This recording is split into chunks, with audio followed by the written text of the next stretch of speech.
you, Don Smith on harmonica.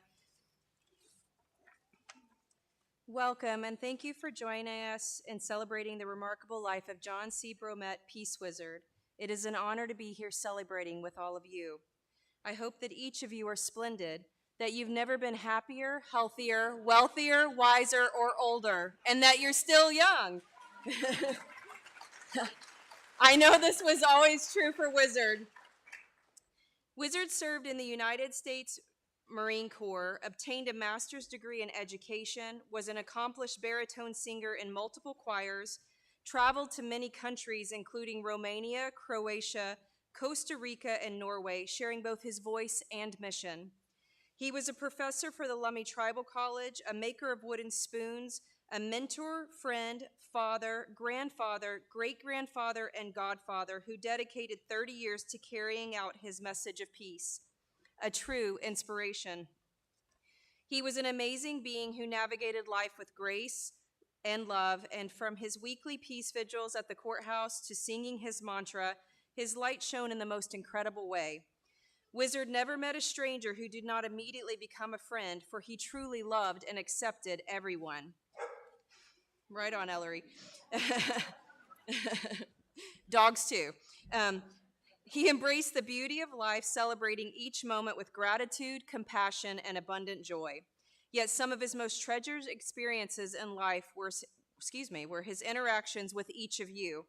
He often said, "I am so blessed, I am so loved." His observation of this is evident by each of you being here in celebration of the life that he lived, the joy that he brought to each of us, and his inspired message of peace.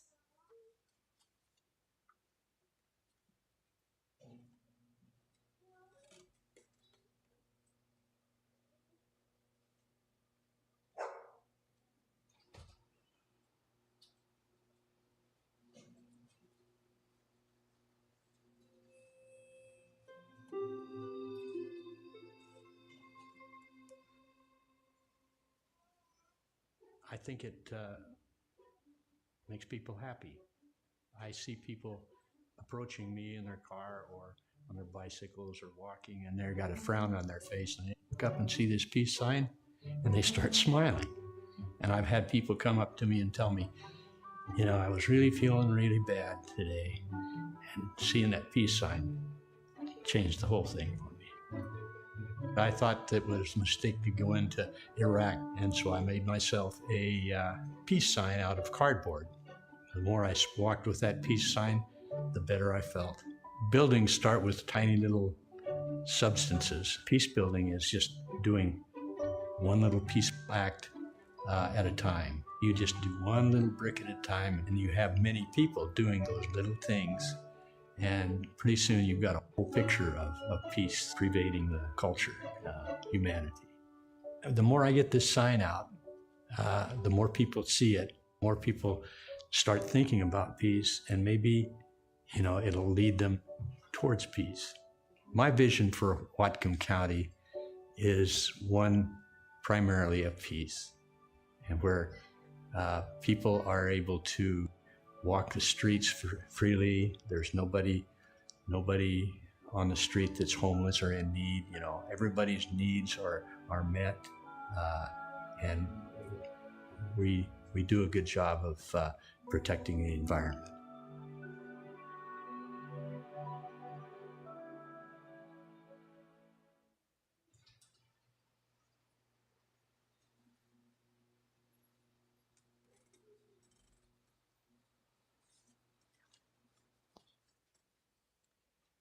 Next, I'd like to introduce Dustin Willits with the Colchian Chorus.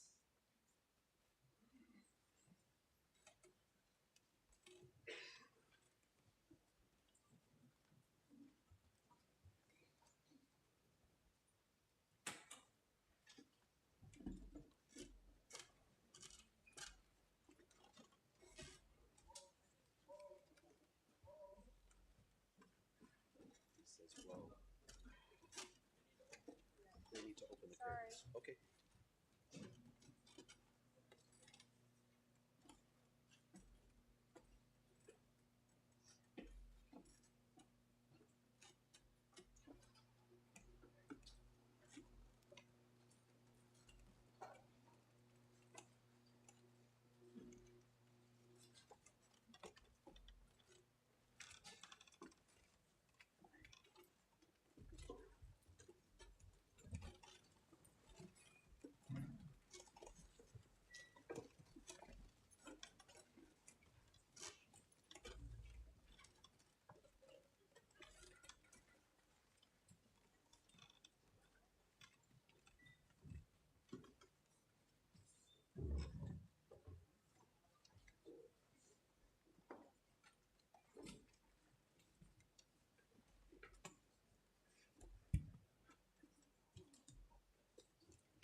Thank you, Colshan Chorus. That was beautiful.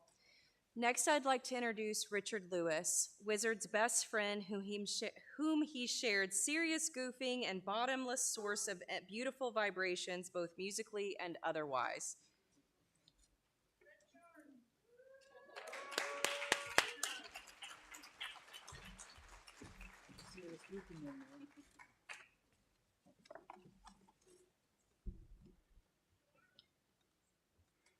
Just want to say I was real honored to have Don Smith play that soulful harmonica at the beginning. Don's a friend of mine, and he's known Wizard and made music with him for a long time, including sometimes at the Sunday jam sessions in Rockport. Anyway, I'm certain that both Wizard and Ludwig von Beethoven would be pleased with that rendition.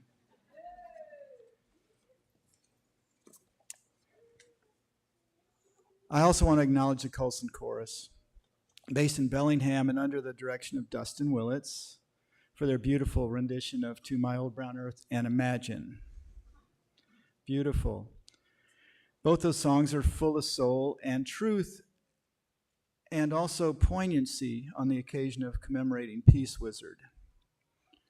Wizard was a much-loved member of the Colson Chorus for many years, actually maybe decades. Yeah, okay. And we're going to hear from another upriver choir in a little while, directed by Gretchen Hewitt. Wizard sang with numerous choirs ever since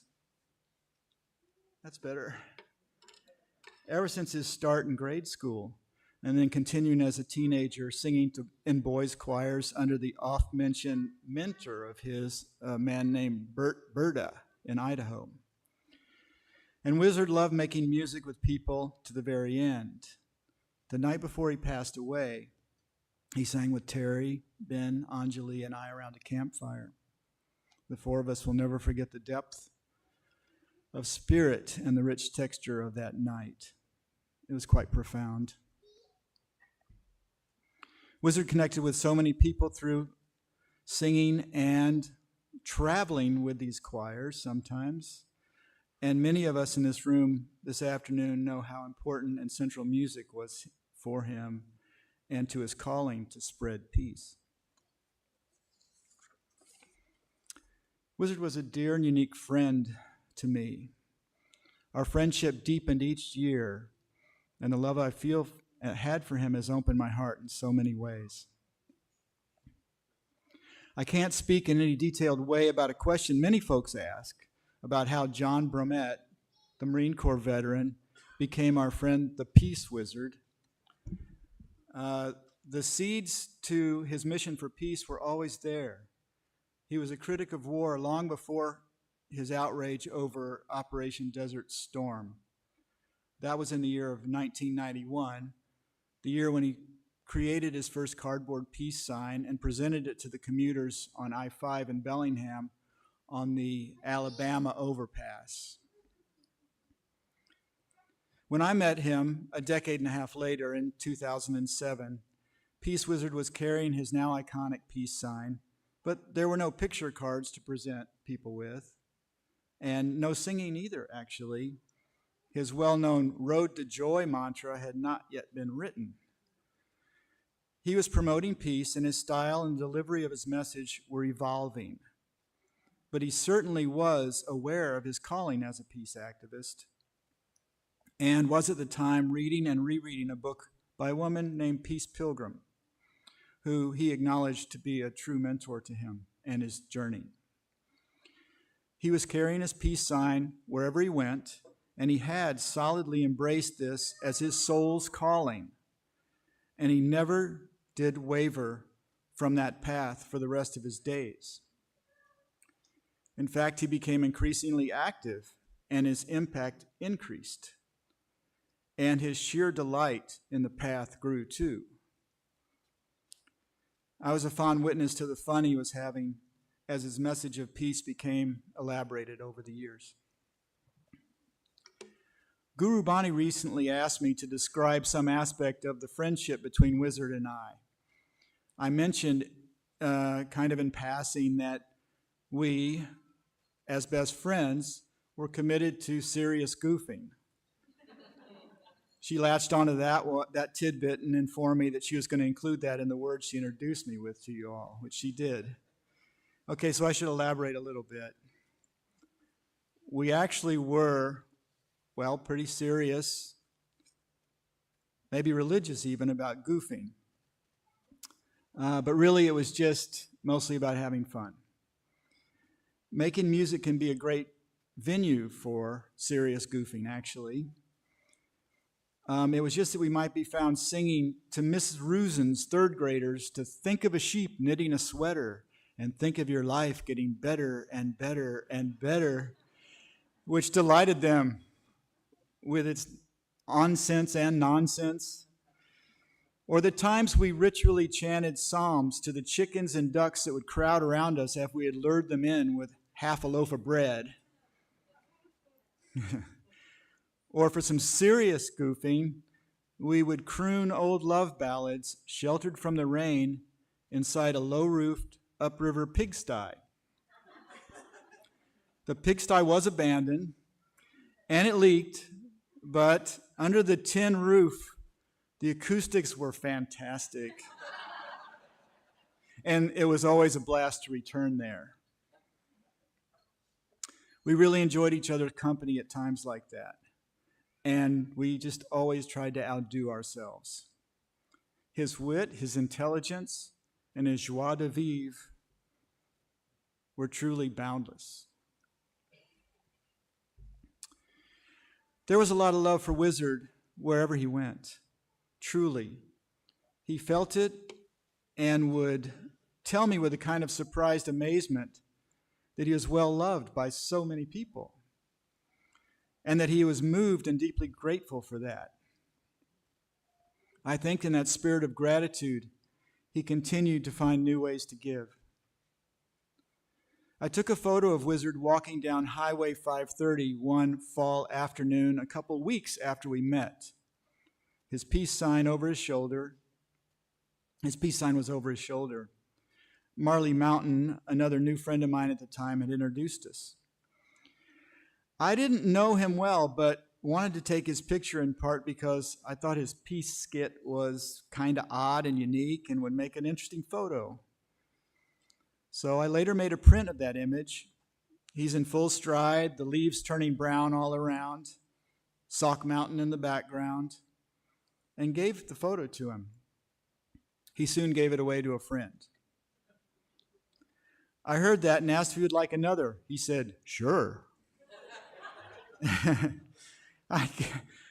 He gave them away as fast as I could print them. And he credited me as the photographer on the back of each print. Well, a few months later, we were better friends still and getting to know each other regularly, getting together to sing jazz ballads, jazz standards and show tunes and John Lennon songs in his small cabin. He sang in his rich baritone, and I mostly played the guitar. When we were becoming closer, music can do that. Anyway, one day after a heavy snowstorm, we had the notion that we should take another picture. Why not have some variety to the photos he was handing out? So we took a photo again of him in full stride, carrying his peace sign, smiling broadly as he walked through a snowy landscape on a newly plowed road, the snow banked up high on either side. I think the photo was in the Peace Builder video we just saw. And so later I made a bunch of prints. He wrote his name and now his age on the back and credited the photographer. He insisted on that. And continued to pass them out. We were both delighted by these little gifts he was giving to people he met, and we strategized to make a springtime card, to follow the autumn and the winter.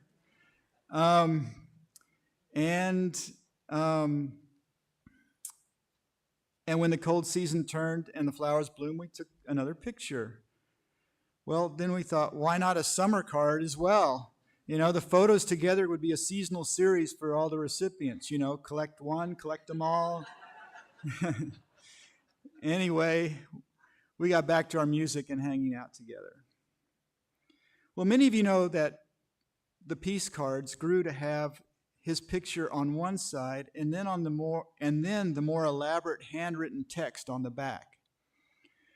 At this point, the text also included a thank you to CopySource in Bellingham, who took over the printing when my home inkjet printer kind of ran out couldn't keep up with him. The cards of the last few years feature his entire mantra, his road to joy, handwritten on the back so you could sing along. That animating of his good words, peace, love, joy, truth, etc., by singing them to Beethoven's well-known Ode to Joy melody, opened up a vast new terrain in his mission of creating joy and peace. You've all surely heard this song sung on street corners, at dinners, before music with friends, inside your car, at the bagelry, at the Bellingham Co-op, at the bus station, in a hot tub, walking by your house, at gatherings and parades, in the chiropractor's office, at peace vigils, and so forth.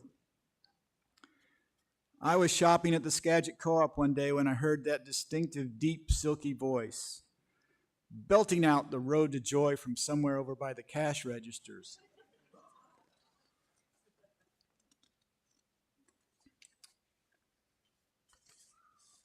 I guess I got a lot to say here. Okay.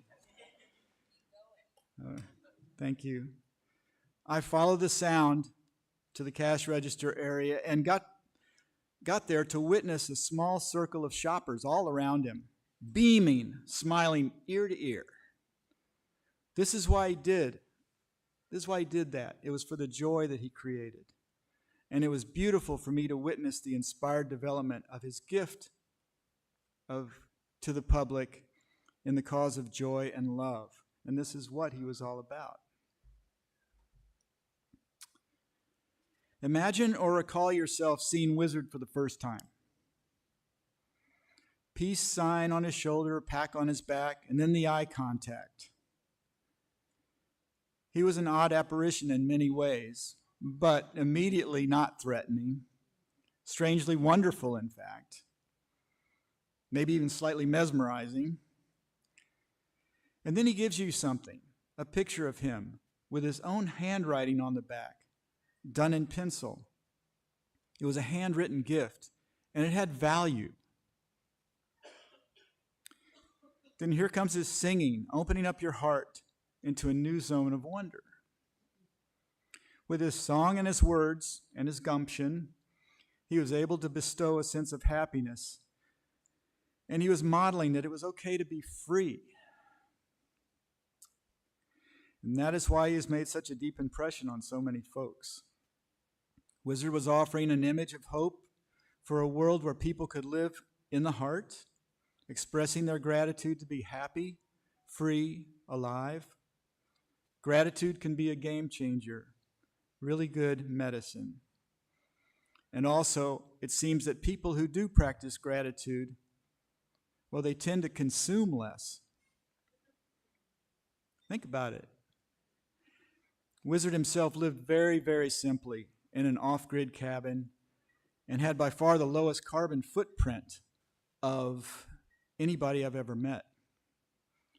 And with each day, he was perpetually, increasingly happier, healthier, wealthier, and wiser. I actually asked him straight up one day if he ever had been really wealthier. He responded directly to me that he was currently very wealthy because he measured wealth by how much you could give rather than how much you could accumulate.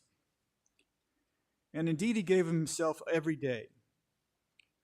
So he truly felt wealthier with each passing day. It was true. This is a radical critique of our consumptive society, right? Where we're taught scarcity and we're taught the need for more and more stuff. Wizard knew all this, and he truly was wealthy. lacking nothing, just feeling compelled or called to give, and to give from his heart, and to spread peace from this attitude of gratitude.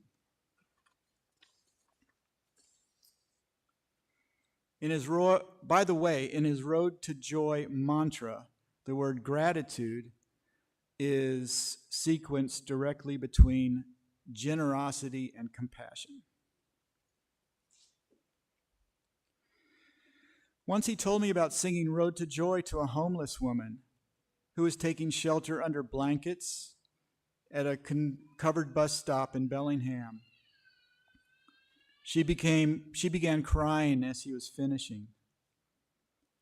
Then she thanked him and told him that through the tears, she told him that she hasn't heard any of those beautiful words in such a long, long time. Touches the heart.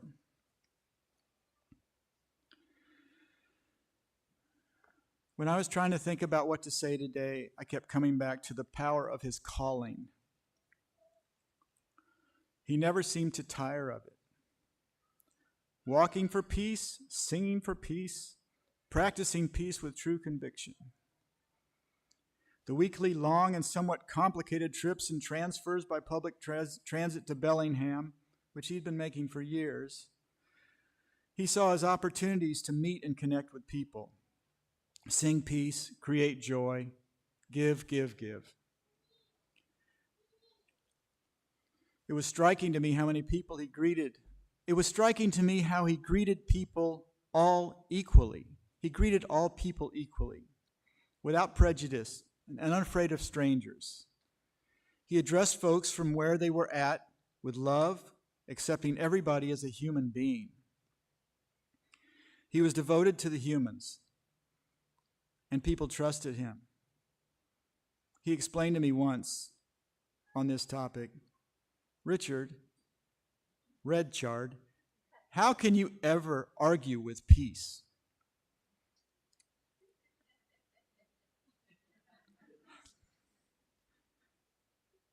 He was real, honest, sharing his song, and bottom line, he was sincere and wise, aware of his mission.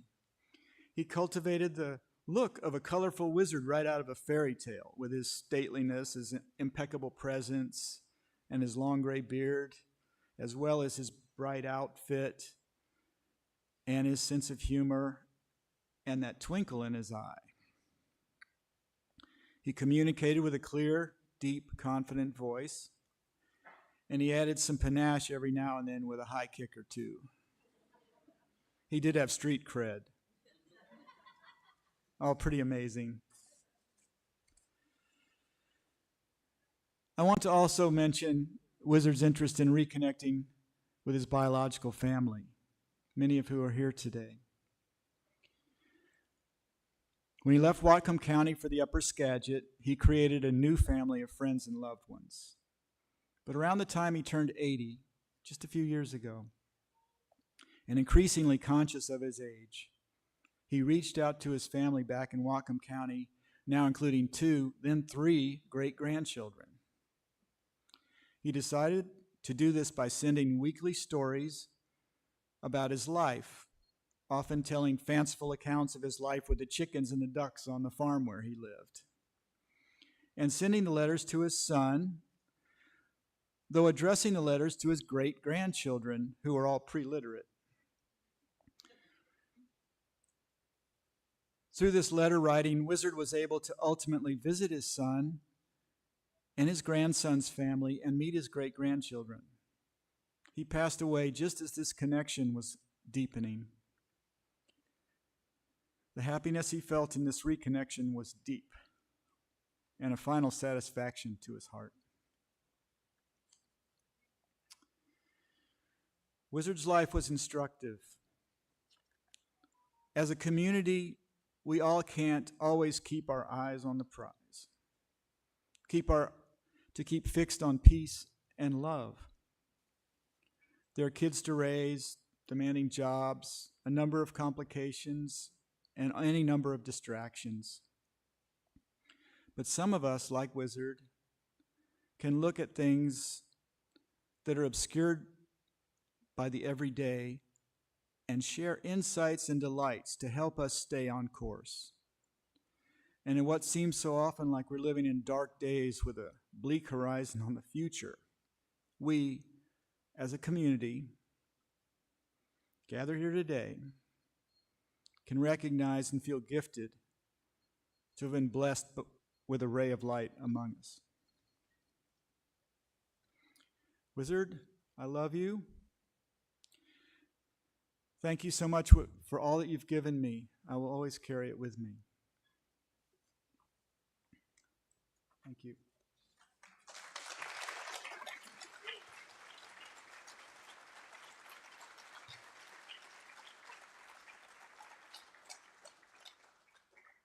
I wish I could see all your faces. It's a beautiful crowd. Guru Bani Whitney and Wizard became fast friends when they met at Farrell Farm a couple of decades ago. Actually, about a decade ago. From the start, she felt with Wizard the kind of love and attention that she had previously associated with family. And indeed, she asked him to become the godfather to her daughter, and he happily agreed to do so, acknowledging their sense of a family bond. She tells me that Wizard was like a sweet and generous grandfather to her, as well as a dear and close friend. And her attentive care for him, especially in the last few years, was equally a sweet and generous gift to him. Guru Bani? Okay.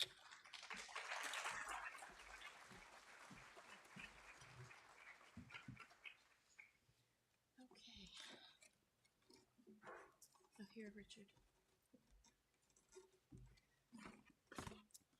Thank you, Richard. Sorry, I'm rattled. Wizard and I shared a conversation a few days prior to his quietus. It was on the topic of spring plants blooming, the wisdom they offered, and how their particular qualities remind us of certain people. He asked me, "What plants remind you of me?" I took a moment to ponder this and replied, "Cottonwood." He thought it was because he often smelled like balm of Gilead made from the tree's resin, when in reality, it was because of my comparison of both my first experience with Cottonwood and first seeing Wizard. The magic of being a young adult standing within a 100-year-old cottonwood forest for the first time in New Mexico, white tufts dancing around my head during a meditation retreat, hearkened to the phenomenal display of seeing a brightly colored vision walking with a peace sign in a remote part of the North Cascades. The rarity and awestruck nature of both, a high-kicking peace wizard and a cottonwood fairy forest, influenced my comparison as they both created life-impacting moments of wonder. Little did I know how this wonder-filled moment over a decade ago would affect my life. A few months after my first encounter with Wizard, I encountered a life-altering accident. Feeling lost physically, emotionally, and cognitively, Wizard became a great source of stability and a kind friend for someone so far away from my family in Appalachia. This sense of family in Washington was something that I truly cherished. His presence, wisdom, and humor helped remind me to be open to the journey, be gentle with myself along the way, and enjoy the process of rediscovering my true self. He reminded me of the simple secret that peace in the mind and love in the heart are deeply intertwined. My injured brain had forgotten that by aligning one's internal world with a peaceful rhythm, we can realize a new magnificence in our external world. That the integration of this concept into our lives has the power to create great change. It's not that our lives will never meet challenges or hardships, it's how we allow these moments to provoke the embodiment of even greater wisdom, kindness, and gratitude. That if we point ourselves in the direction of peace and love, positive change is inevitable. There's a quote by Peace Pilgrim which says, "The way of peace is the way of love. Love is the greatest power on earth. It conquers all things." I am a firm believer in this. Wizard, with his peaceful presence and loving heart, aided me through some very challenging times over the years. I am forever grateful that our paths crossed on that awe-inspiring day and became a valued friendship that I will always cherish. Wizard, thank you for being a special part of my life, for giving me a sense of family so far away from home. You will forever be missed. The last thing that I said to Wizard and that he said to me was, I love you. See you later. So, Wizard, I love you, and I'll see you later.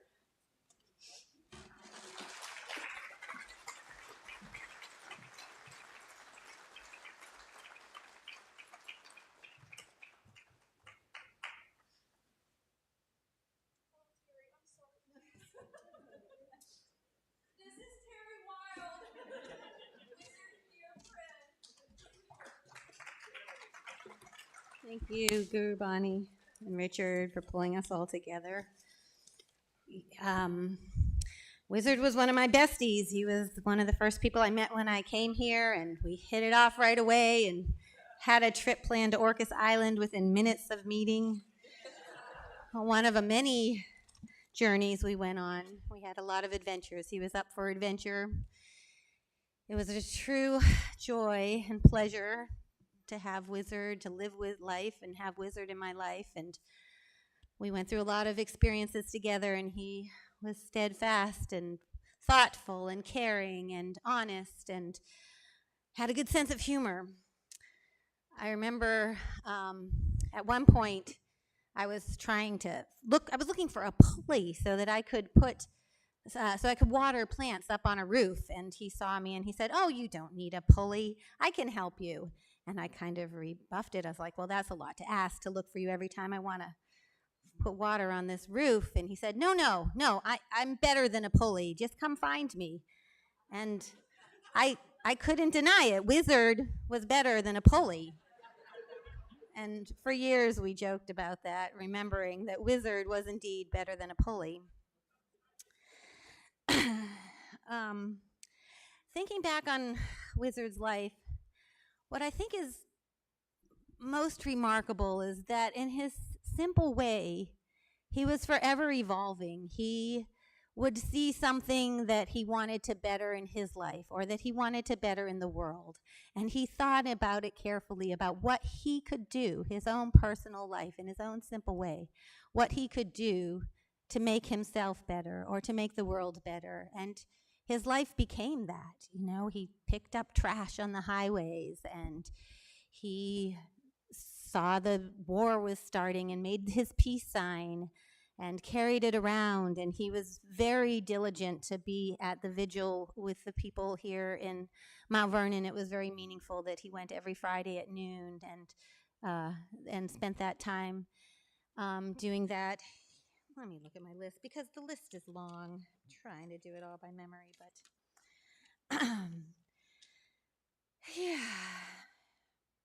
Wizard did a bunch of things. He saw some chickens being slaughtered, and he changed his mind. He became a vegetarian. He stopped driving in cars when he had gotten in an accident with an elk.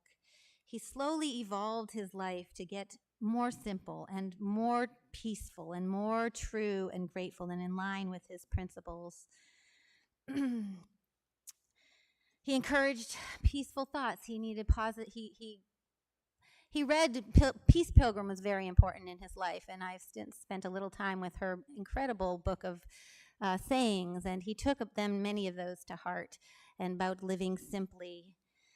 And part of it was about encouraging peaceful thoughts, and so trying to just think positive thoughts, and that's when he came up with his long list of words that eventually became the mantra that eventually got put to Beethoven's Ode to Joy, now Road to Joy, and he would say those while he was doing push-ups, and he would say them to the children, as Richard said. He would say it frequently, and sing it frequently.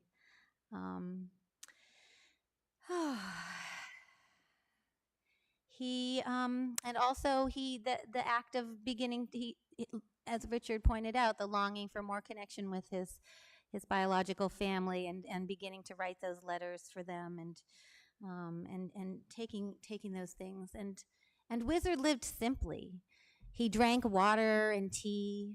He he ate simply. He used to make a really mean fried potato dish, but toward the end of his life, he mostly accepted food from people around him, Guru Bonnie and Lucia and Richard and his friends. And he was always, Anjali cooked for him many a meal.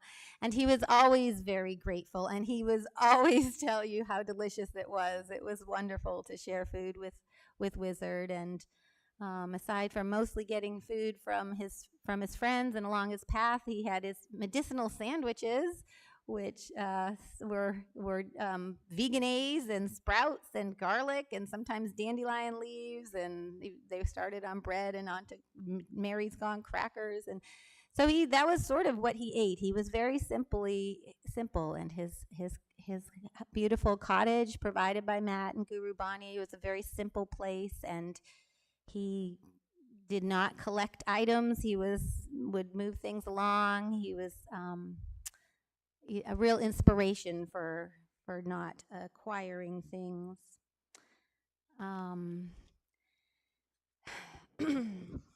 Wizard loved really deeply. He loved deeply and unconditionally, and he loved a lot of you here. And I know you know who they are, and I had a long list, but I think you just know who you are. And he cared about the people that he passed on his day. He cared about the bus drivers and the baristas at the bagelry and the copy source and the people on the street, and he was just very present and there for all of us, and he helped me immeasurably during hard times in my life. Was there when my dog died, was there when I found my bus, was there when I was having a really hard time, and I'm really grateful. And his solid just presence and his simple just goodness and just being present, is just very present. Is so special, and we're all lucky to have been touched by that. And Wizard was thinking a lot about dying in his last few years. He had read a book about stopping eating and drinking, and he intended to do that if things got bad. He had written a line. I think I have it here so I can quote it. I wish to be allowed to die peacefully and with dignity. He wrote it in 2008, and he reaffirmed it many years after. And he told me he wanted to just walk off into the woods as far as he could go and then just lie down and die. And I kept reminding him of that scene from, what was it, Little Good, anyways, where the Indian chief goes out in the movie with Dustin Hoffman and goes out to die in the woods and doesn't die. And then he comes back and he's, well, I didn't die, so I came back. So luckily, Wizard kept coming back. Till finally he did pass in the way that he wanted, with peace and dignity. And I'm really grateful that he wanted to become part of nature. He didn't want to be in a hospital. He didn't want to have chemicals put in his body afterwards. And Guru Bonnie and Richard, I think you might know, have arranged for his body is now composting. And so he will be continuing in the life cycle and will be shared for many years. We'll be eating Wizard tomatoes into eternity. Yeah, he had actually dug a couple graves for himself at various times, but he was saved by a deer that died and got put in the grave instead. He called him Dear Jesus, and we're saving him from that grave. Yeah, I'm just so grateful for all of you people and that we've shared this life, and what a soul that we've been able to interact with. And yeah, Wizard, you're definitely better than a pulley. Thank you, everyone.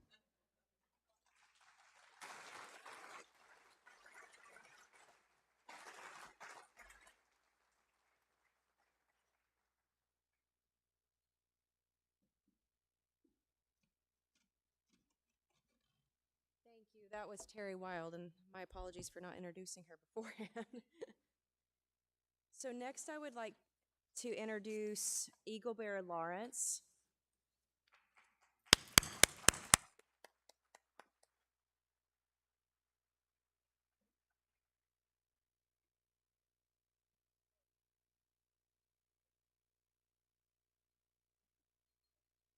Well, hello, everyone.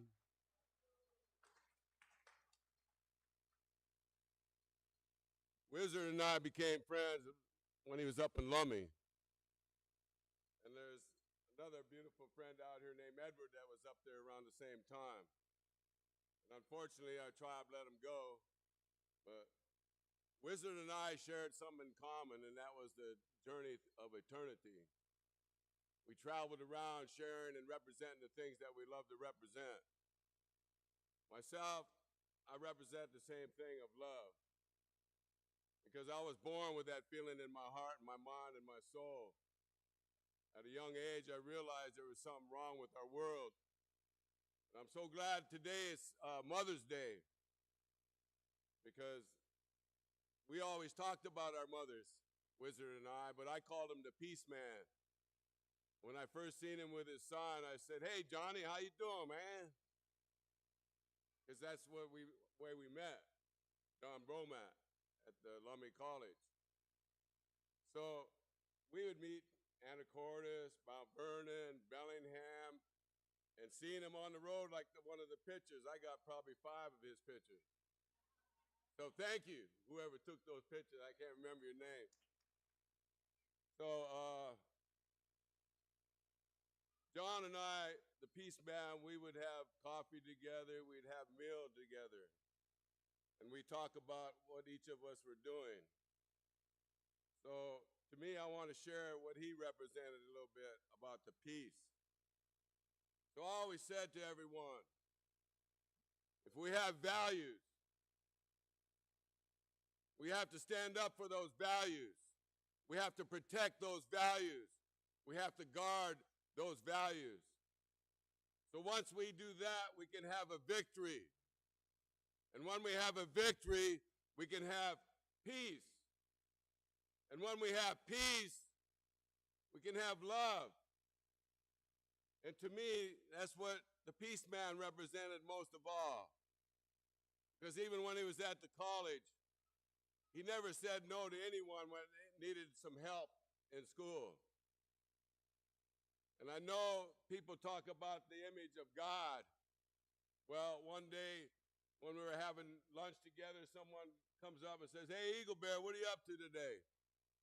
"Oh, I'm the new CIA director." Everybody laughed. "Yeah, you know I do acronyms."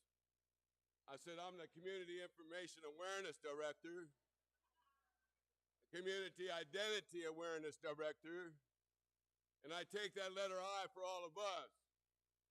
So how do we identify our identity and intimately interact, involved, and interested for integrity? Integrity meaning we pass the test to drive this without fear, shame, guilt, or nothing to hide. Because number one, our mothers didn't pick an apple and make us sinners. There's only one sin against this life acronym: sitting in negativity. And that's how we feed ourselves, right? So who sat our children down and made them look that way? Made them run here, run there. We're all witness to the product of our society. Our children got silenced. Everybody understands what it means to get blocked. So we can't talk about how we're feeling and how we're thinking and remembering things. Seattle is named after my great-great-grandfather, you guys. That's why I come to represent, number one, the doorway to our world, our mothers, with this drum. Since it's Mother Day weekend, our mothers are the doorway to this world. Number one, carrying the sacred life water creation. Number two, the seeds of life. Always share the heartbeat of your children. And your moon time was information shared between mothers and daughters about why you carry the lifeblood of our children and how to communicate to the baby in the womb about everything. So we talked a lot about what it means to think, to feel, to hear, to love. Those are the things that Peaceman and I talked about. And I'm so happy to see everyone out here that was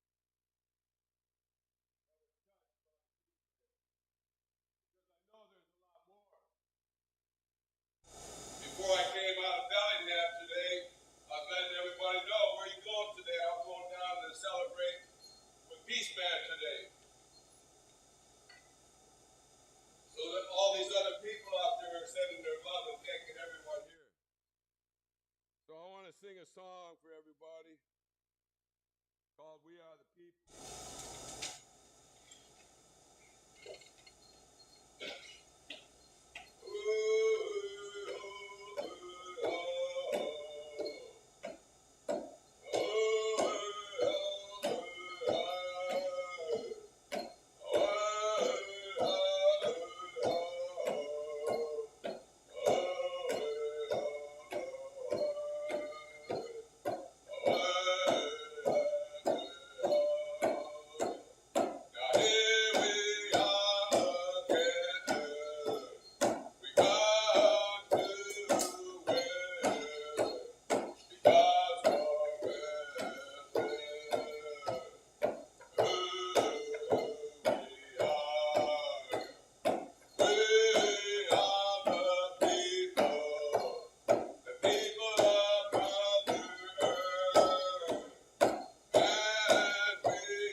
Accepted that voice while I'm being abused by the KK police.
you to know something. All of us on this planet have been hurt. We are the creators in action. We are the creation in action. By how we talk, the dream catcher in our way was our voice being sent out to create our dreams, to create our way of life, being kind, and how we think and talk to ourselves. During my ceremony, after 6.5 months, that leader of that squad apologizes to me. He says until he met me, he hated Indians. Said his father, his grandfather, taught him how to hate. They made tea parties about how they masqueraded as Native American people to go out and kill and hurt their own people and blame it on us. I was born with that love, you guys. I wanted family ever since the beginning of my life. I got sent to a boarding school in Oklahoma. But like I said, I always wanted family. I want community. You know why they say you can't raise a child without community? Because they won't have trust if you don't have community. They have to see everybody in action, loving each other, working together with each other. To me, I can't even say that word indigenous because I'm into this, the human being. You're looking at someone whose grandmother was forced not to speak the native language to my father and my uncles and aunties by one of her sons being murdered. They banished our family off the reservation. We're the last of the Samoan landowners right here.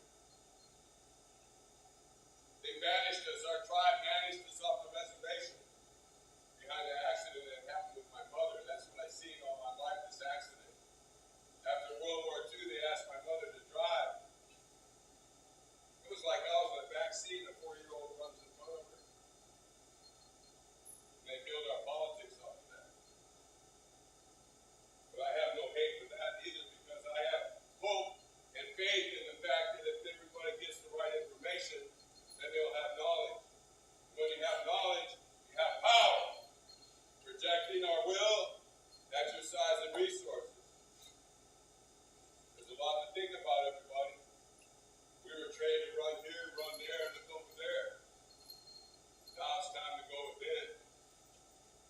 I'm thanking all our mothers for your vibrations of your feelings and thoughts, your breath, your voice, your heartbeat, and what we call water and thunder of our mother's movements. We still have water and thunder.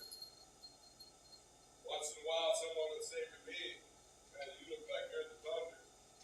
Man, I was about crawling on the floor one time, my mom, and we didn't have no TV tonight. I'm playing on the floor, pretty soon you hear boom, boom, boom on the river, like there's something coming up the river. Went like that, my mom said, "Oh, don't be afraid, son. That's your ancestors up there playing bowling. They're having fun." Anyway, thank you guys again.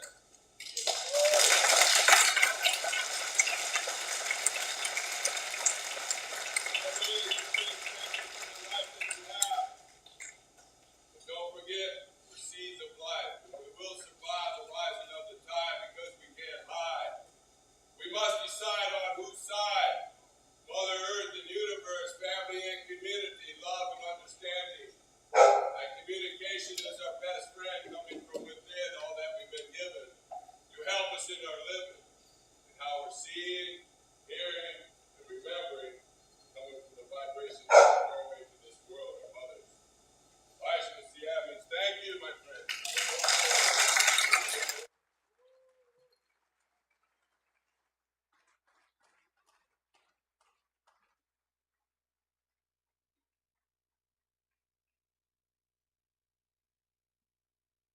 Thank you, Eagle Bear. We're going to take a quick intermission. And I need to find my paperwork, so hold on just a second. We're going to take a quick intermission, and then about 10 minutes just to give everybody a chance to stretch their legs. Just wanted to let you all know that afterwards we're going to begin with the rest of the program, which will also go into community tributes at some point. Those who would like to share a brief remembrance at that time, we would love for you to join us. We have a few more eulogies to go through before we get there. We'll hope that you'll come back and stay with us after the intermission. If you're inspired during the intermission to make a donation towards Wizards Terramation Fund, we still have some expenses that we are trying to raise for, totaling $5,000. We are grateful for the generous contributions that we've already received from some of you, but there is a contribution box in the lobby for donations, or there's other ways that you can contribute if you are inclined to do so. They're on the back of the program. And Ellery is talking also. So thank you so much. We hope to, if you want to hang out in here, you're welcome to, but we just wanted to give everybody an opportunity to take a break. Thank you.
Thank you for coming back and joining us for the later part of the program.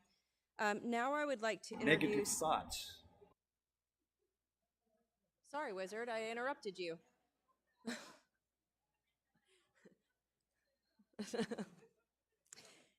Now I would like to introduce Lyndon Jordan.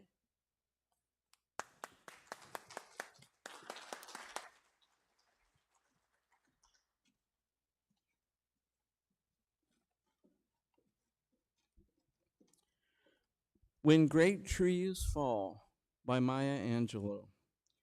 When great trees fall, rocks on distant hills shudder. Lions hunker down in tall grasses, and even elephants lumber after safety. When great trees fall in forests, small things recoil into silence, their senses eroded beyond fear. When great souls die, the air around us becomes light, rare, sterile. We breathe briefly. Our eyes briefly see with a hurtful clarity. Our memory suddenly sharpened examines, gnaws on kind words unsaid, promised walks never taken. Great souls die, and our reality, bound to them, takes leave of us. Our souls, dependent upon their nurture, now shrink, wizened. Our minds, formed and informed by their radiance, fall away. We are not so much maddened as reduced to the unutterable ignorance of dark, cold caves. And when great souls die, after a period, peace blooms, slowly and always irregularly. Spaces fill with a kind of soothing electric vibration. Our senses, restored, never to be the same, whisper to us. They existed. They existed. We can be and be better, for they existed. Thank you, Wizard.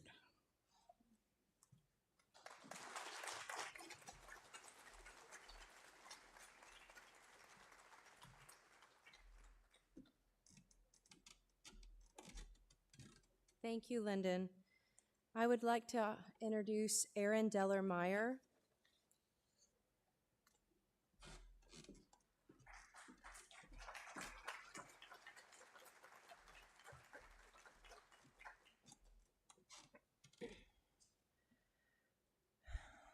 So Wizard lived primarily at Farrell Farm in Rockport during the time between 2003 until his passing.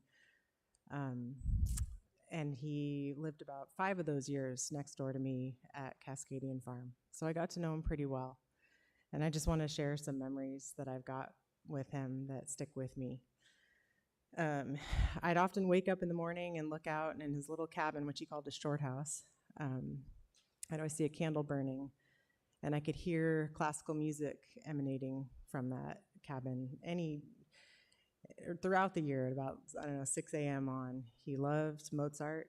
He was either listening to King 98.1 FM or KSVU, was a big fan. He loved Edgefield on Music. Democracy Now! Was always playing every day. He sang, throughout his morning and his day. And it was just, he was such a breath of fresh air for me. I really miss him. I really miss his daily presence. And I know that the people at Farrell Farm feel the same way. They understand what that is.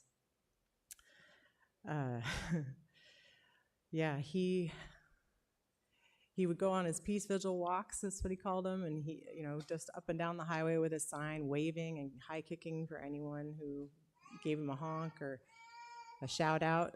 One time I went with him thinking that it would be great exercise, because I was already walking for exercise anyway, but I quickly realized that stopping every 5 seconds to wave or to high kick or to pick up trash was like not really the experience I was going for. So I let him do that, and I did my own thing. Something that always struck me about him was his desire to take up as little space as possible, and that's in a positive way. Like he would get into my car when I would, he would allow me to like drop him off at the bus stop or something like that, and instead of hitchhike, and he would just fit all of his bags and his sign all up in the front seat with him, and then that's how he preferred it. He just he wanted to take up as little space as possible, and I feel like that kind of emanated throughout his life. Like he didn't really have that like main character energy. He was always, wanting to be out there and be visible and be seen, but he really wanted to hear from the people that he interacted with and hear their stories and relate to them and give them. He wanted to give and give, and it was, what a gift he gave to all of us. We all got that gift. One of the ways that I feel like I got such a gift from him is watching him with my children. He was such a big part of both of my children's lives, and like a grandfather, like a father. He saw them and met them where they were, and he spent time with them. That, like, when I was all spent and I couldn't give it anymore, he was there. And it was usually like a lot of like afternoons picking him up from the bus, just, when I'm making dinner and I just don't have the time, and he would spend the time, and it was so meaningful for me, and I thanked him for it. And I'm really glad I did. And it wasn't anything to him. He always said the biggest mistake he ever made was growing up. And so he always had that playful childlike energy. And, the relentless games of Big Mouse and chasing and wrestling and everything, so much running, so much energy all the time. And he was there for it, and well into his 70s when he lived with us, and that was the day-to-day reality at our place. And I know that both of my children, their lives are forever changed and enhanced by that, and they'll never forget it, and I'll never forget it. So anyway, those are just some sweet memories that I have of him, and what a gift he was to all of us. Thank you.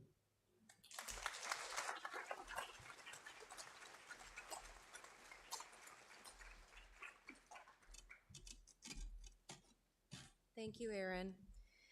So next was supposed to be my daughter, Jillian Whitney. Unfortunately, she's under the weather, so I'm going to be reading what she wrote today. To the Peace Wizard, love, Jilly. Recycling. That was the last thing the Peace Wizard did before he transitioned into the next phase of his journey. When I heard of his passing, I had this deep knowing that everything will be all right, even though everything in me felt like an explosion. Because that's what he told me when I needed it most. Everything will be all right. I remember when I was going through something that got me down, I saw him while taking out the recycling.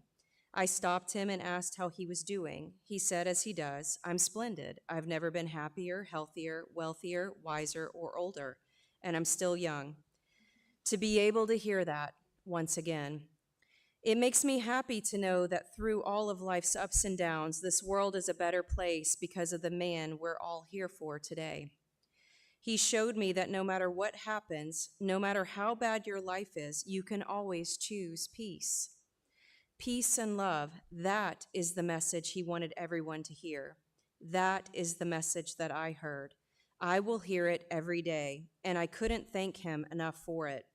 I never got to say thank you to him for that knowledge, but that is why I am writing this. So thank you, Godfather. Your voice is eternal.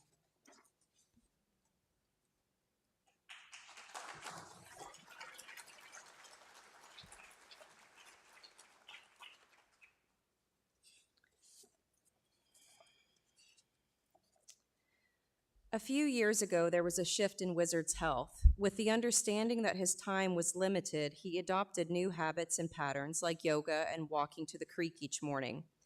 Yet of all the things he could have been radically inspired to do, he began to write letters. Letters to his great-grandchildren, hoping to leave his stories a legacy so that they would have a better insight into who he was and to know him as they grew older. Within these stories, he shared details of his life, experiences, community, and wisdom. Most of his letters were whimsical, infusing animation into his adventures and interweaving some of his week's encounters with entertaining names for each of his friends. He took enormous pride in these letters, writing multiple drafts to perfect what he was trying to convey both in grammar and consciousness. Although ready to mail with his signature peace dove drawing upon the envelope and stamped with love, it was his final letter that offered a different atmosphere. This letter was never sent, as he passed before he was able to do so. I would like to introduce his son, Tom Bromet, to share it with all of you. Tom.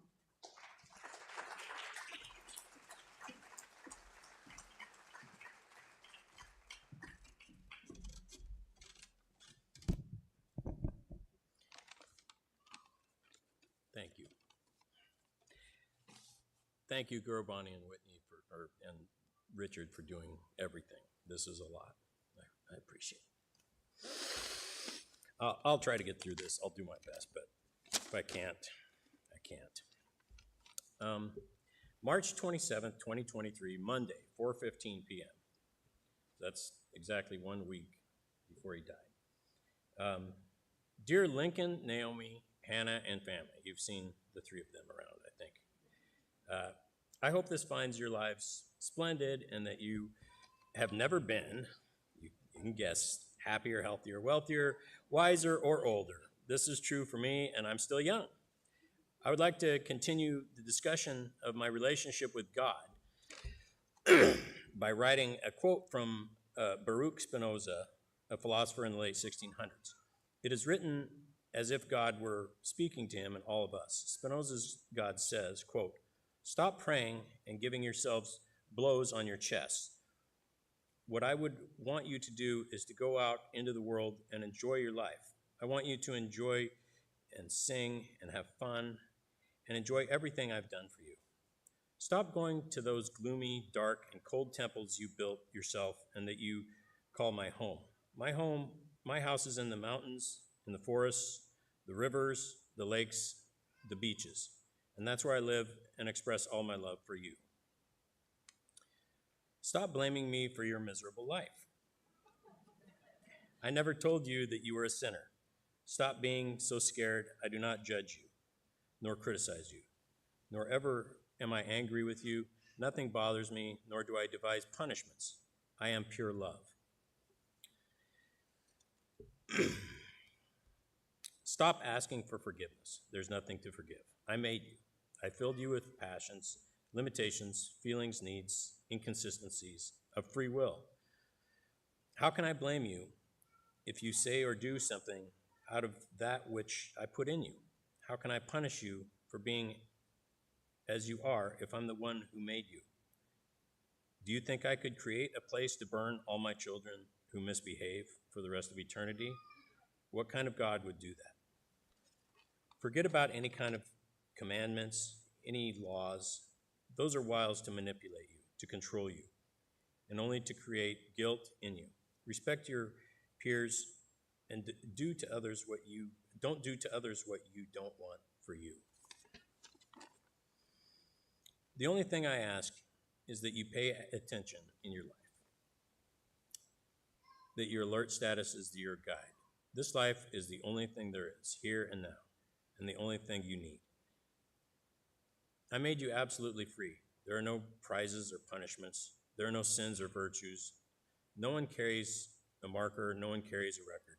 You are absolutely free to create your life like a heaven or hell. I couldn't tell you if there's anything after life, but I can give you a tip. Live as if there wasn't, as if this was your only chance to enjoy the love to exist. So if there is nothing, then you'll have enjoyed the opportunity that I gave you. And if there is, be sure that I will not ask you if you have behaved well or not. I will ask you, did you like it? Did you have fun? What did you enjoy the most? What did you learn? Stop believing in me. To believe is to assume, guess, imagine. I don't want you to believe in me. I want you to feel me when you kiss your beloved.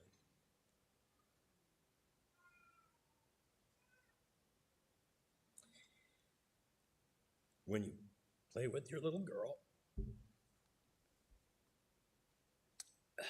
Sorry. When you love your dog. When you bathe in the sea.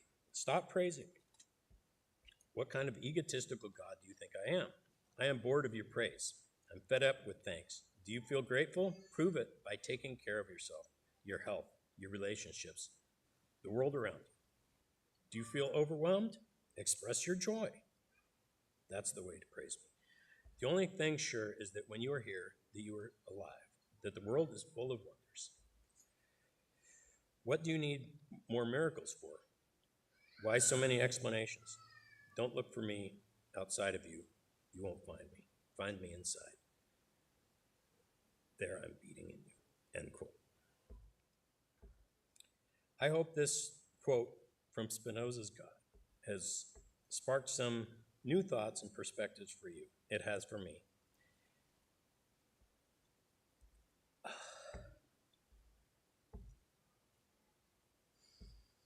Peace, love, joy, truth, and good. John C. Bromet, Peace Wizard at age 83.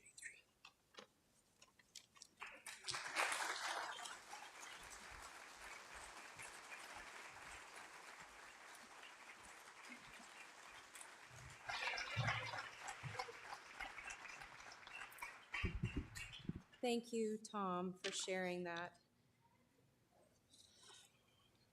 Now I would like to give an opportunity. We have a short window to allow some people to come from the audience and to share their memories or any tributes. If you would like to do so, you can come down to the front. There are some microphones, I believe, on either end of the stage.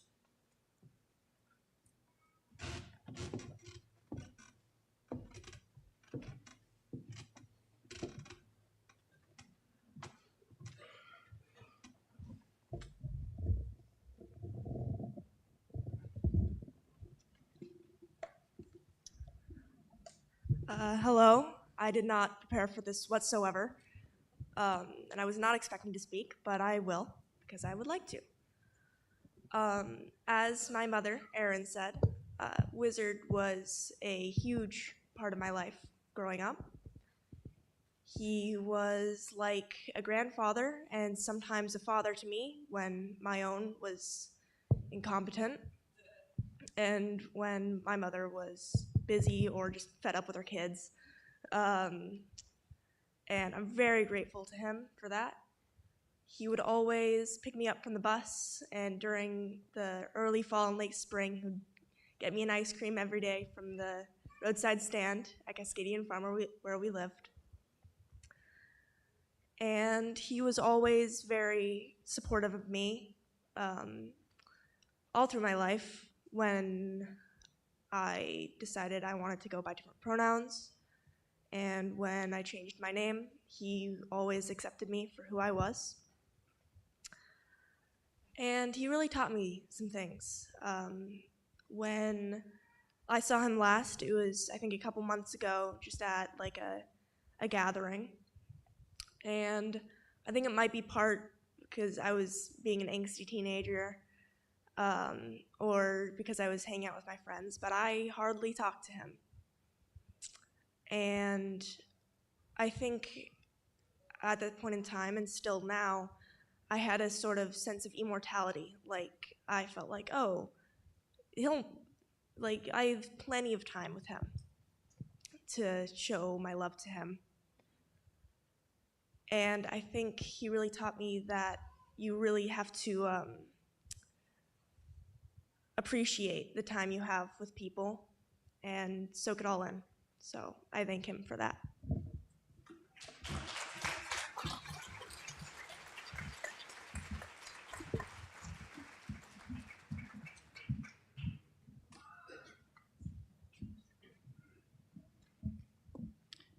I can't remember when I first knew Wizard. It seems like, well, I've been here since 2000, and I always remembered Wizard. But early on, we would have parties at my place, and he was there, and we always had red wine. He enjoyed it, but after 2 glasses, he was missing from the table. And I asked Mary Pat, or I asked somebody else, "Where's Wizard?" Well, my husband at the time went into the bathroom, and he was fast asleep on the floor. Comfortable as all get out. He loved music, and we had that in common more than anything. He loved Mozart, as you probably all know. And on the radio, Wednesdays was Mozart for Wizard, always. And then when I started working at the radio, the speaker system was so wonderful. I heard things I'd never heard before. For example, Tchaikovsky's 1812 Overture suddenly sounded 4 times better than it ever had. So I said, "Wizard, you've got to hear this." So he'd come in with me and sit there occasionally, and we'd have a wonderful time listening to whatever and enjoy it tremendously. Now, I must tell you this, he was like a brother to me, and when my 3rd husband left, I was alone. And he was a good friend always. He'd come over, and he was a great comfort to me. And sometimes he'd come over, and I'd fix him dinner, and then knowing he didn't have plumbing, I'd say, "Good grief, Wizard, take a bath. Enjoy yourself."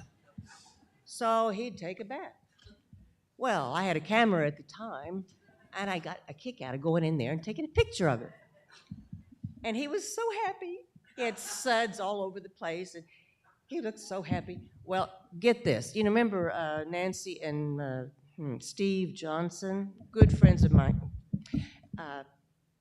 I had taken this picture and forgotten all about it, see? And I had taken other pictures of who knows what.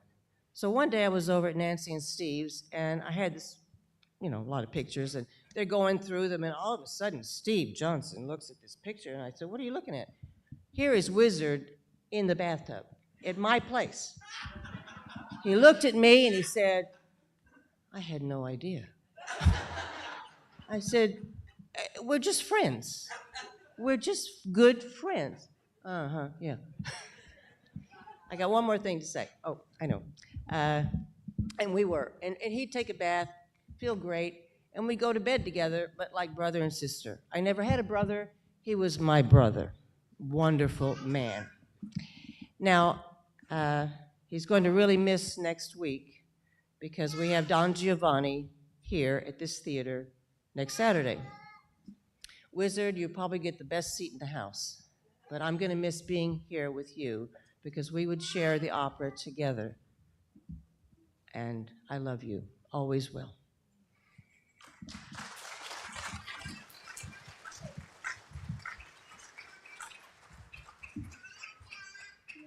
My great grandpa taught me the mouse trick. So, first you tie the mouse together, and then you put your thumb inside, and then you pet it, and then you put your thumb, and then the mouse jumps out of the hand.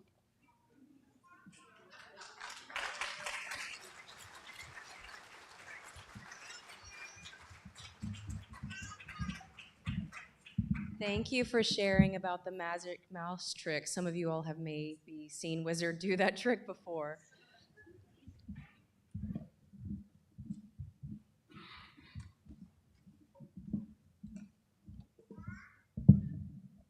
I lived with Wizard out at Farrell Farm, and we often sang together. And one time at Finney Farm, I wrote these verses and I shared them with Wizard. And I said, "Hey, you inspired me a lot, my friend." And I wrote Wizard's song.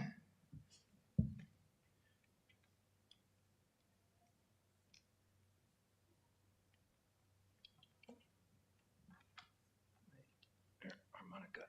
Here.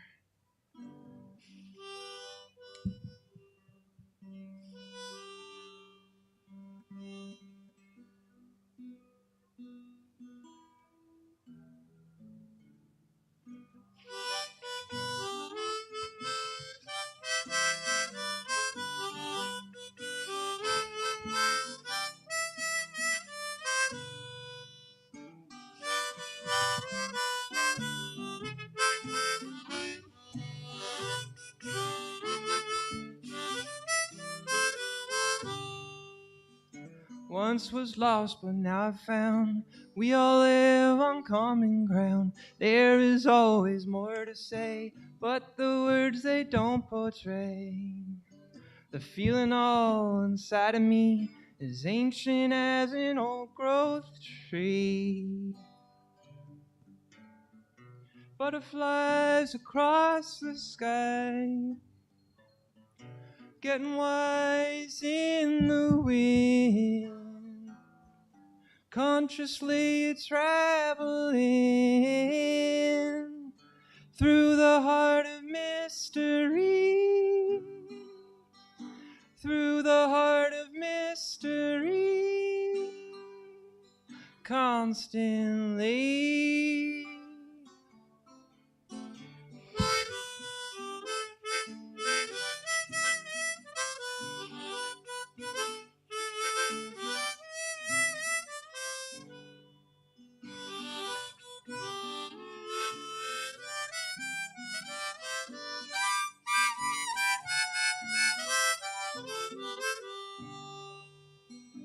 Up the rambling river sits a cross-legged wizard with a story on his tongue to remind the old and young that butterflies across the sky, getting wise in the wind, consciously traveling through the heart of mystery, through the heart of mystery, constantly. And when the weather's all socked in, I'll climb up the tall mountain where a rainbow spreads its hands over scattered valley land. Up the rambling river sits a cross-legged wizard with a story on his tongue to remind the old and young. Butterflies across the sky, getting wise in the wind, consciously traveling through the heart of mystery, through the heart of mystery, through the heart of mystery, through the heart of mystery.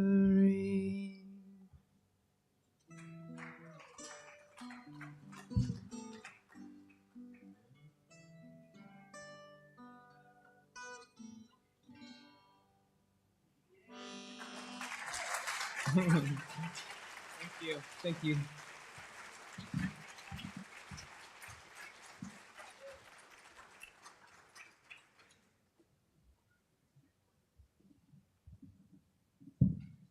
I wasn't really planning to speak tonight, but as Wizard's landlord, I thought I would. I wrote a good Facebook post, so I feel like I got my due diligence in on that regard. But one thing Wizard and I did often, almost daily, was sort of like wordplay and tomfoolery or whatever, having fun with just language and puns, lots of puns.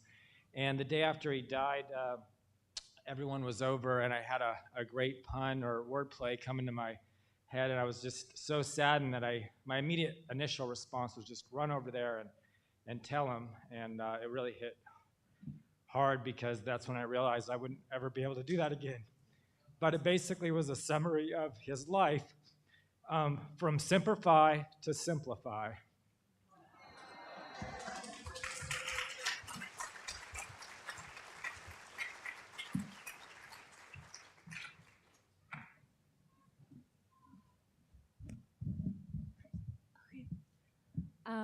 Hi, I'm Lucy. He knew me as Lucy, also known as Luce, but I'm so grateful for the chapter in my life that included Wizard, and I met him on Matt's farm. I'm so happy to hear you and see you, Matt and Gurubani, and that was like the chapter of my life that I gained confidence as a woman to travel and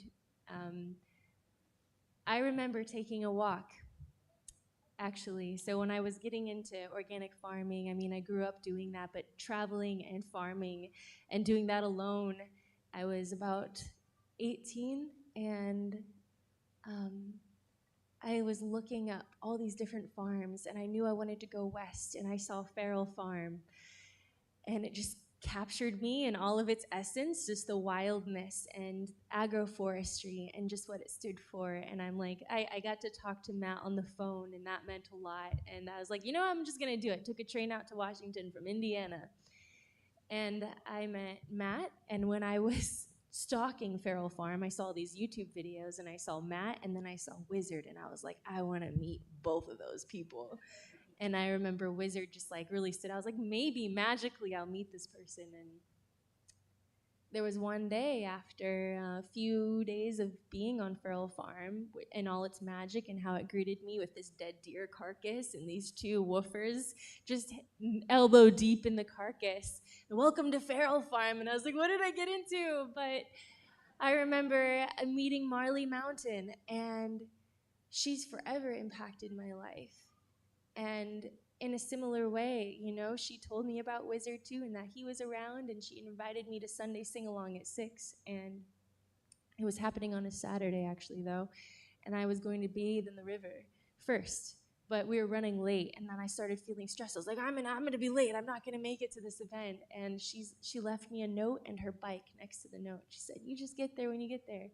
So I was rushing out of Farrell Farm and riding down the road super fast, and then I see Wizard, and I knew who he was. He didn't know who I was, but I saw the sign and him, and I just halted my bike, and I said, Wizard! And he just goes, oh, he's like, yes, that's me.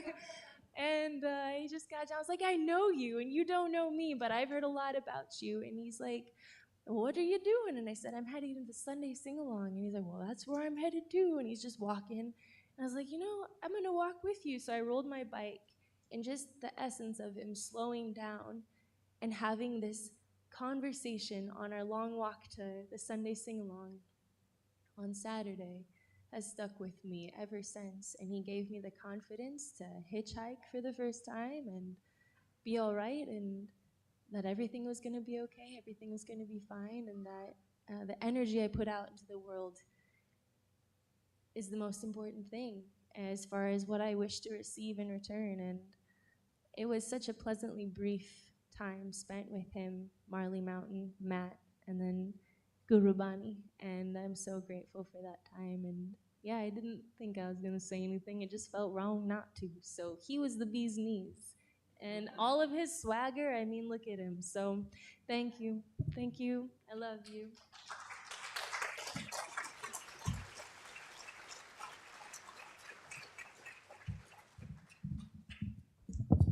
One of our local poets, Andrea Weiser, could not be here today, and she wrote a poem for Wizard and asked if I would read it to all of you. The title is Growth.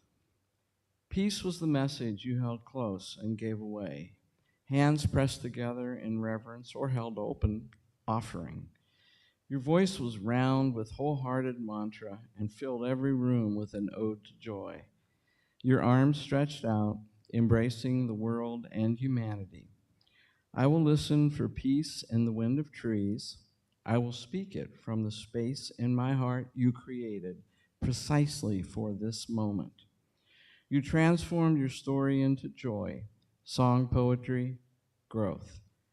Now you are free to dance it in blades of grass and whistle it through ravens' wings. We will root it in this good earth together, just so. From Andrea.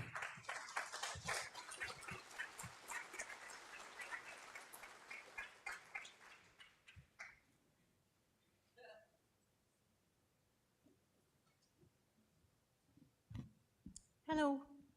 I just wanted to tell something briefly about the Wizard. I don't remember how far back it was that I saw him for the first time, but I know my reaction was like pretty much everybody in here.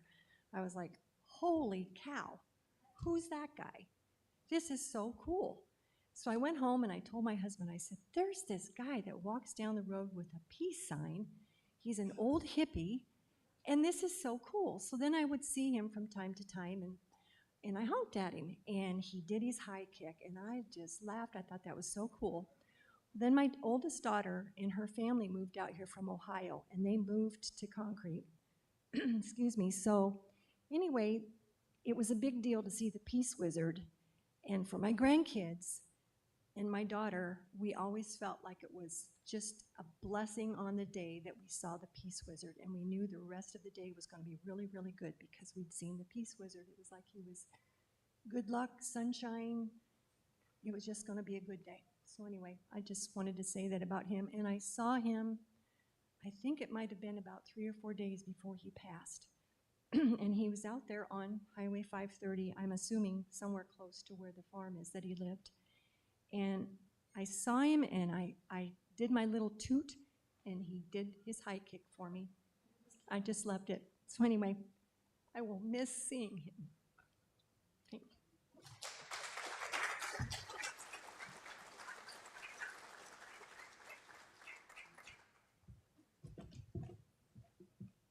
Oops, we're tied. It's you. Okay, mine's quick here. Okay. I just wanted to say something. The Sunday singing is how I knew Wizard the most. And I loved his voice. I loved that he would sing by himself and do a little solo. And I'll miss him singing Hazelwood. And I just hear that all the time. And he repeated it a lot. He sang it a lot of different times. And I like that because I was going through a time of just, I've always been a singer, but really stuck. And so I could sing my one song. And I sang my one song a lot. And then Wizard would sing Hazelwood. And made me really comfortable.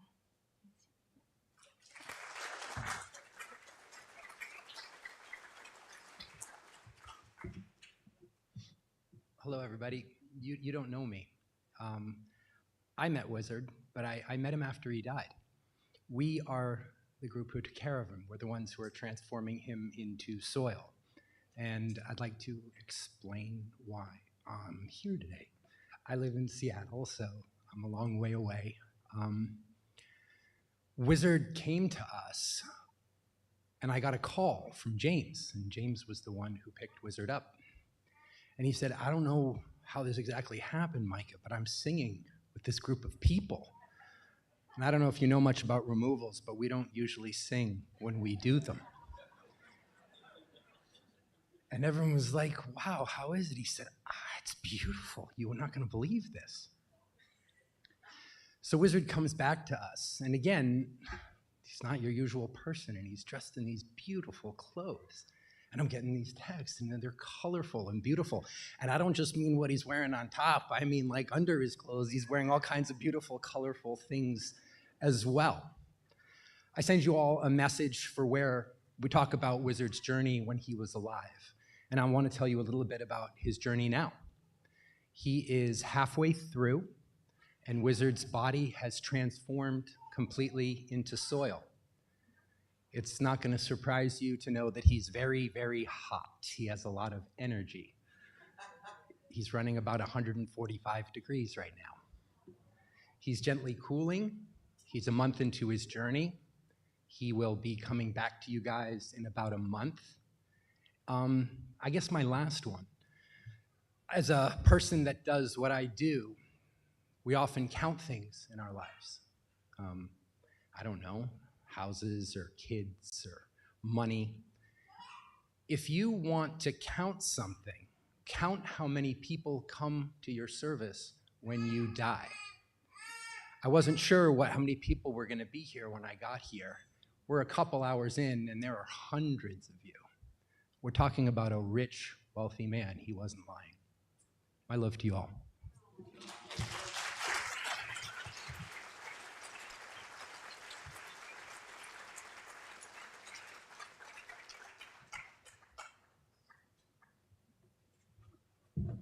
Hello, my name is Will.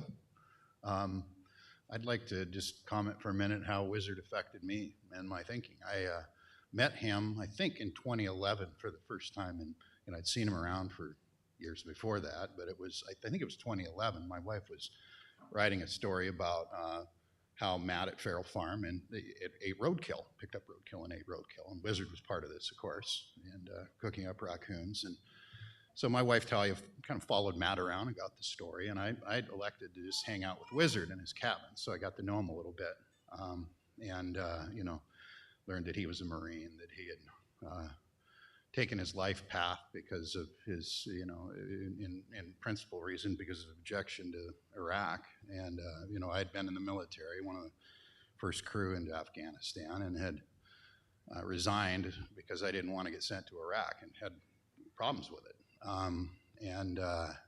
Ended up fleeing to Nicaragua, little story there. But so talking to Wizard, you know, obviously I had something in common. And he, you know, of course, like anybody, I wanted to justify my own experience and what I did. And, you know, that Afghanistan was just a good war, a just war, so on and so forth.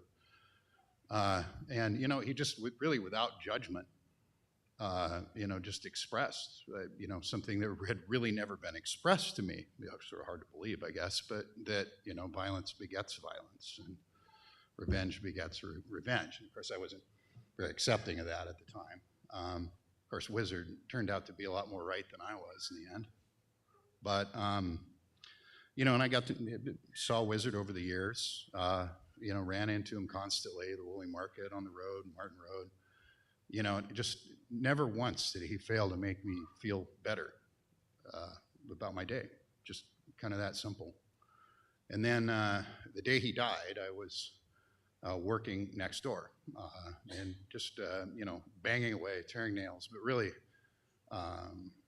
stretching to kind of solve a problem. And that was, you know, the next day I had a big meeting with some important people who I felt had wronged me. And you know, wrestling with whether I should be, you know, expressing that or I should kind of take a path of peace with them. It really was. And of course, then Matt that night told me the Wizard had passed. And I was, you know, I was looking for a sign from the universe, as one does in these situations. And that night, Matt told me that, you know, that Wizard had passed. And I think I had my sign. And really, it affected in how I went forward from there. And, you know, and I was thinking sort of what would Wizard do, right? Anybody that grew up fundamentalist Christian like Matt and I, and some of you did in the 90s, you know, sort of were beat about the head and shoulders with WWJD, right? I don't think anybody thinks or thought Wizard was a Messiah. I have low opinion of the sort of concept of messiahs, but, you know, I think going forward, what would Wizard do? It's probably not a bad sort of standard to live by. So, thank you, and happy trails, Wizard.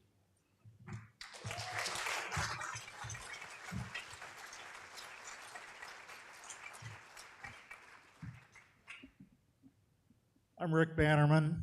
I live in Rockport area, and we've crossed paths with Wizard off and on for the half a dozen years that we've been there, a partner and I. And we were having my 70th birthday party on our side deck quite a few years ago, and all of a sudden Wizard appeared. We'd never had him to the house. He was always welcome, but we'd never seen him there, and all of a sudden he came out of nowhere to just have a piece of cake and enjoy the party. And that was always a grounding thing for me. I felt a bond with him because he and I had a similar path to a degree. He enlisted in the Marines as a young man. I enlisted in the Army as a young man. And we both ended up being lifelong hippies, including at the end now where we're in the group I cordially call my graybeards. If there's any graybeards out here in this audience, I'm sure you'll know what I'm talking about. And he was a wonderful graybeard. He was a wonderful man to feel a bond with. And I just don't know enough about him. And starting today, I'm going to continue to learn more and more about this guy.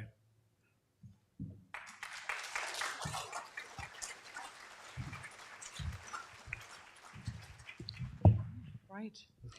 Hi, In the 20 years that I lived upriver, I could have told a lot of stories about Wizard, but the one that impacted me most was the day when my middle child got severely sick and almost died, and we had to rush him to the hospital. And my husband went down to Seattle Children's Hospital to do all that with Luke, and I went to the co-op to wait for Lyndon to pick me up. I had my little newborn daughter in my arms, and I was completely freaked out because here my other child was about, I don't know what was happening. And I walked up to the co-op waiting for Lyndon to pick me up, and I was just like shaking. And Wizard was sitting upstairs. And he brought me a sandwich. He bought me a sandwich, and he took my little daughter from me. I said, okay, Karina, you gotta eat. You probably haven't eaten anything all day. And he was holding my little baby, and I was eating, and he just petted me and said, it's gonna be okay. And then Lyndon came to pick me up, and all is well now, but I remember that day as Wizard just basically being an angel being sent to me, because I don't know how I would have made it through. So, love you, Wizard.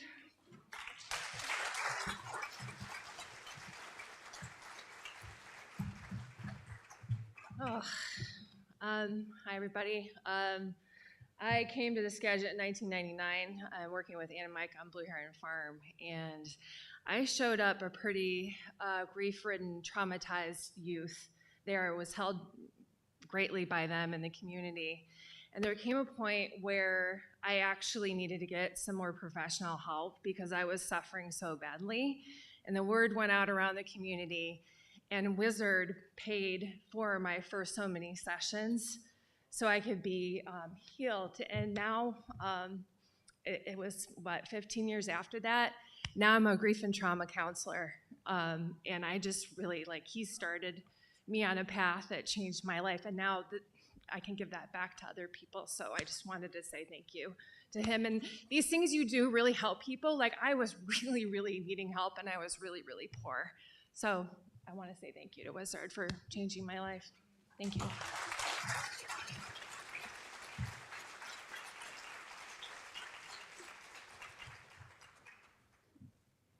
Hi, I'm Mary, and I first met Wizard when I first joined Kulshan Chorus, and I was walking up for my first rehearsal, and this guy with the big peace sign came up behind me and said, hey, I'm John, but they call me Peace Wizard. And I was like, oh, that's very cool. Never met anybody like you before. And anyway, he was just a wonderful part of our chorus. We just loved having him. His presence was so calming, and his voice was beautiful. And he actually sang the solo in Imagine for at least one of our concerts.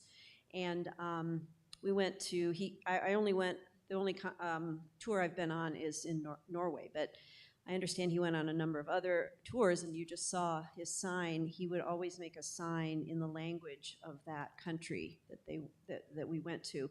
And Mir, I think, was Croatian. And the word for peace in Norwegian is fred, and it's spelled like Fred. So he had this big sign that had peace on one side, and the other side said Fred. And so sometimes some people would go, what does that mean? And he was able to tell us that it meant peace in Norwegian. So the Norwegians understood, but it was really wonderful. And I remember, several times during the tour, we'd be sitting at a meal, breakfast or such, and he would find a group of people, and he would just start, teaching them his Road to Joy song. So he just brought a lot of love and joy to everyone, and we'll miss him terribly.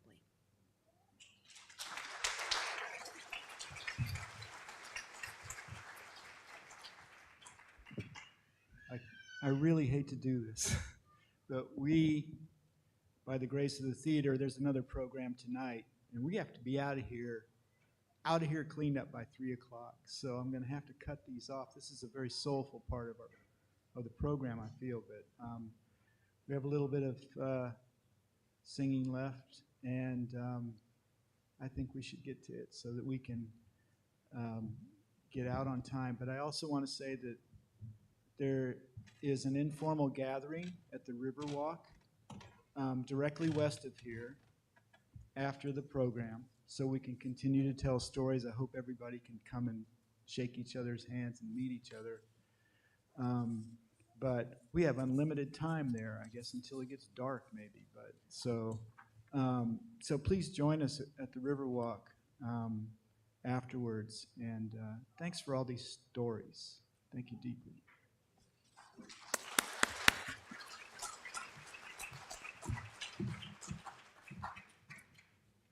Next, I would like to introduce Gretchen Hewitt.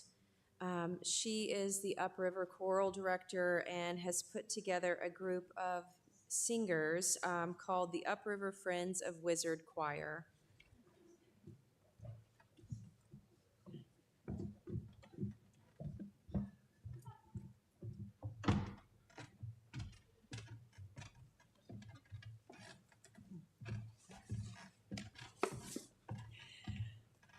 Oh, I was lucky. I moved here in 2016 and into concrete, and I started teaching music, and I decided to start the idea of a choir, and I had some women who joined first, and then one night I heard that all these men were coming, and Wizard was one of them.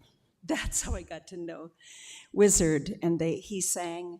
And we had a wonderful choir for about 3 years. So many times I heard this beautiful rendition that he created to the Ode to Joy that Beethoven wrote with all these attributes. And I decided, my sister had given me years ago a book of the miniature scores of all Beethoven symphonies. So I got the book out. I found the place in the Ninth Symphony where the chorus sings in harmony the Ode to Joy. So I printed it out with Wizard's words. And Richard said to me that Wizard felt that he was collaborating with Beethoven. And so to actually bring his words into Beethoven's harmonies was such an exciting thing. And so I made him a copy, and I know that he was very happy to have that in his hand. And so, Beethoven took a poem that was written about 39 years before he wrote the symphony by a man named Schiller. And it is a celebratory poem about the unity of humankind in the middle 1700s. So Beethoven then takes that poem, and he also writes words before he goes into the poem. And when I say them, you will see these are Wizard's words. It's as if Wizard wrote these words. There are 2 places in the fourth movement where there's chaotic and very dissonant music. Once, right at the very beginning, it starts out that way, and then Beethoven weaves this magnificent music that he does and brings it right back to this dissonant music. And it's then that the baritone stands up, the soloist. Wizard was such a brilliant baritone. The baritone stands and he says, "O Freunde, O friends, nicht diese Töne, not these sounds. Instead," doesn't that sound like Wizard? "Instead, why don't we have words like, why don't we have sounds like joy, Freude," the bass sings, and all the men behind him sing Freude, and then the soloist plunges into the Ode to Joy poem. There is one line in the poem that is so wonderful to me. It is sung many times in many different ways. It is Alle Menschen werden Brüder. All men are brothers. And so when Richard says that Wizard spoke about collaborating with Beethoven, he really did. And I think to myself, we have many people here with many belief systems about living and about what it's like to pass on and what happens to us. Is it not a lovely thought just to think that in that gentle moment when Wizard lifted away, that Beethoven was waiting for him with outstretched arms to embrace him? Let's have the choir come up now.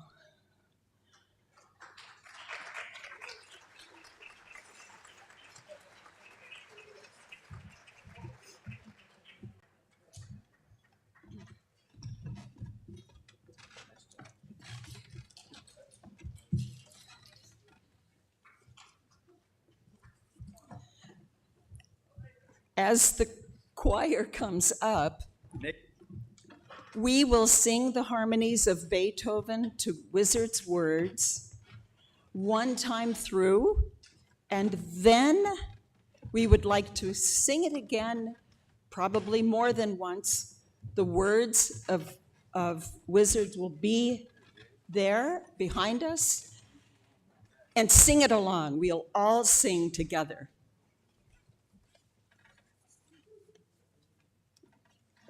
Negative thoughts can destroy you faster than junk food. And so I started writing all the good words that I could think of. And I had a whole list of probably 40 words that, that were good positive words that kept me from getting into negative thinking. I decided to rearrange them and put them into a music. Beethoven's Ninth Symphony, Ode to Joy. Peace, love, joy, truth, good health, happiness, kindness, generosity, gratitude, compassion, empathy, fairness, justice, patience, serenity, forbearance, forgiveness, freedom, beauty, wisdom, contentment, consciousness, courage, respect, responsibility, enlightenment of humanity.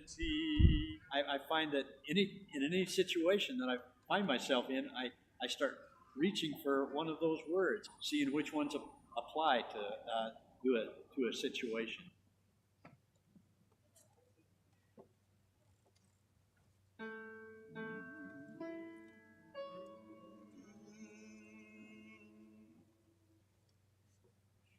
Peace, love, joy, truth, good health, happiness, kindness, generosity, gratitude, compassion, empathy, fairness, justice, patience, serenity, forbearance, forgiveness, freedom, beauty, wisdom, contentment, consciousness, courage, respect, responsibility, enlightenment of humanity.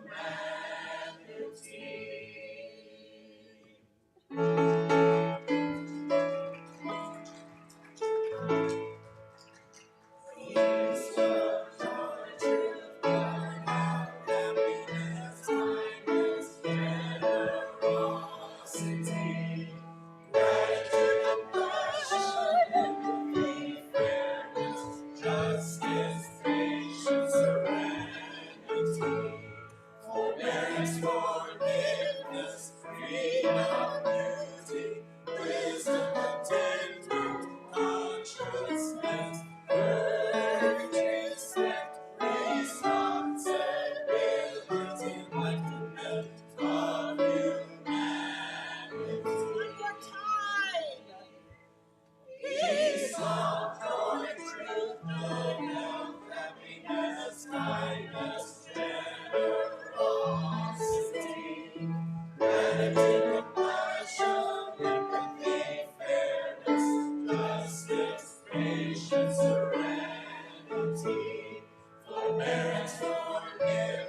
Its staff, awesome place, great people to work with. Okay, I'm done. So, one final thing. A flicker, a flame, a wildfire. Wizard was so special to so many. He touched everyone's life that he encountered. His kindness will forever glow within the hearts of the numerous people that he met. He walked carrying a peace sign, sang songs, shared his light, photos, and mantra with everyone. May we all carry forward Wizard's radiance and message, his spark becoming a wildfire of positive blessings. And may we always greet others with a compassionate heart, for we do not know the journeys they have traveled, the obstacles they have overcome, and the story that is still unfolding. Thank you for being here with us today, and we hope that you will join us on the promenade for a little singing.